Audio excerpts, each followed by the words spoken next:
I happen to be a Christian, but not just a Christian, I'm a Christian mystic. And with that, I read far and wide to be able to get knowledge. I have the Holy Quran here, which I read, and I also have the Holy Bible, which I study.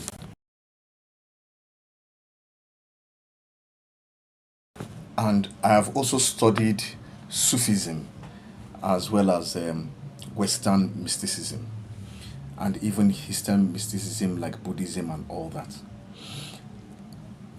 I've come to understand that people have different interpretations of the Holy Scriptures because I do not understand why some scholars were calling on the buying of Christians and Jews. And this is evident as what's happened in Bodhi, Sydney recently, where a father and son went about, and it is very sad. There's a kind of indoctrination which is going on, and it is very, very bad.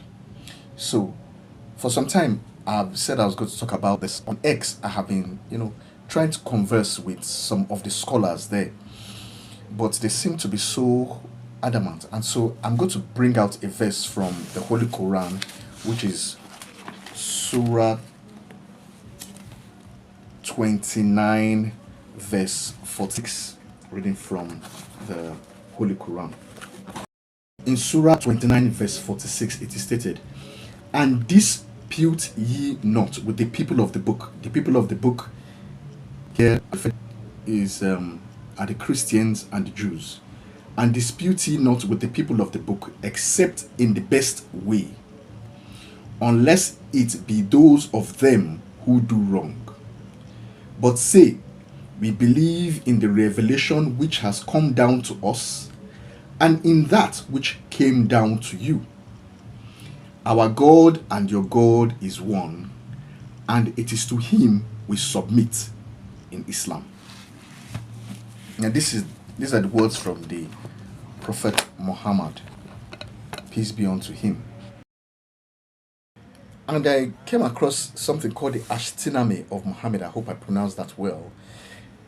From Wikipedia, it is said, the Ashtiname of Muhammad, also known as the Covenant or Testament of Muhammad, is a charter or writ granting protection and other privileges to Christians, given to the monks of St. Catherine's Monastery in the Sinai Peninsula.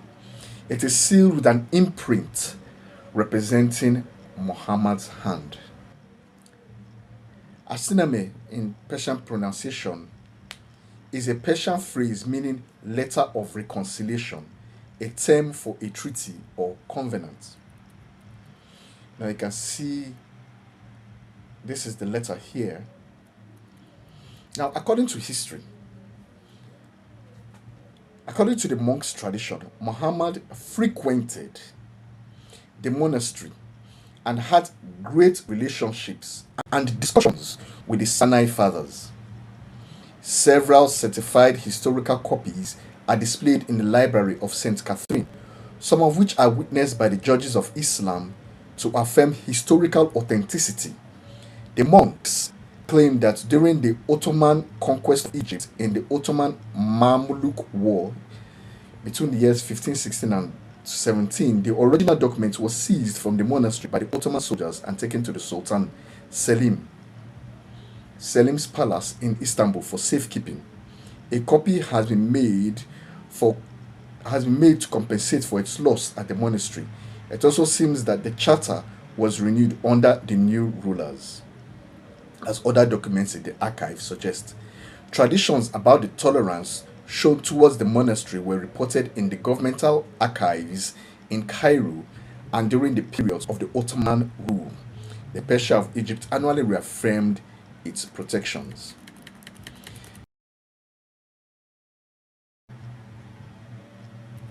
So I'd like to read you the interpretation of this document, the English translation. This is a letter which was issued by Muhammad ibn Abdullah, the messenger, the prophet, the faithful one who is sent to all the people as a trust on the part of God to all his creatures. that they may have no plea against God hereafter. Verily, God is the mighty, the wise. This letter is directed to the embracers of Islam as a covenant given to the followers of Nazarene in the east and west, the far and the near, the Arabs and foreigners, the known and the unknown. This letter contains the oath given unto them, and he who disobeys that which is therein will be considered a disobeyer and a transgressor to that whereunto he is commanded.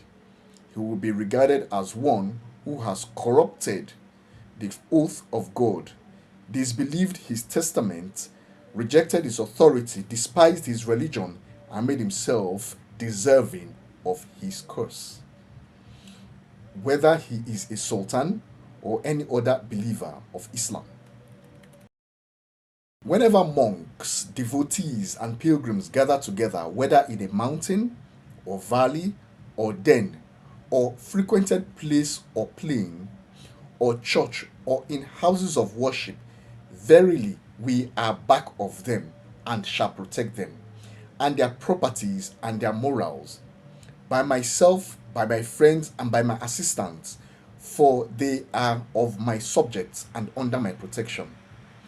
I shall exempt them from that which may disturb them, of the burdens of which are paid by others as an oath of allegiance. They must not give anything of their income, but that which pleases them. They must not be offended or disturbed or coerced or compelled. Their judges should not be changed or prevented from accomplishing their offices, nor the monks disturbed in exercising their religious order, or the people of seclusions be stopped from dwelling in their cells. No one is allowed to plunder their pilgrims, or destroy or spoil any of their churches, or houses of worship, or take any of the things contained within these houses, and bring it to the houses of Islam. And he who takes away anything therefrom will be one who has corrupted the oath of God, and in truth disobeyed his messenger. Poll taxes should not be put upon their judges, monks, and those whose occupation is the worship of God, nor is any other thing to be taken from them, whether it be a fine, a tax, or any unjust right. Verily, I shall keep a compact wherever they may be, in the sea or in the land, in the east or west, in the north or south, for they are under my protection and the testament of my safety against all things which they abhor. No taxes or tithes should be received from those who devote themselves to the worship of God in the mountains, or from those who cultivate the holy lands. No one has the right to interfere with their affairs or bring any action against them. Verily, this is for aught else and not for them. Rather, in the season of crops, they should be given a kada for each adab of wheat, in brackets about 5 bushels and a half, as provision for them. And no one has the right to say to them, this is too much, or ask them to pay any tax.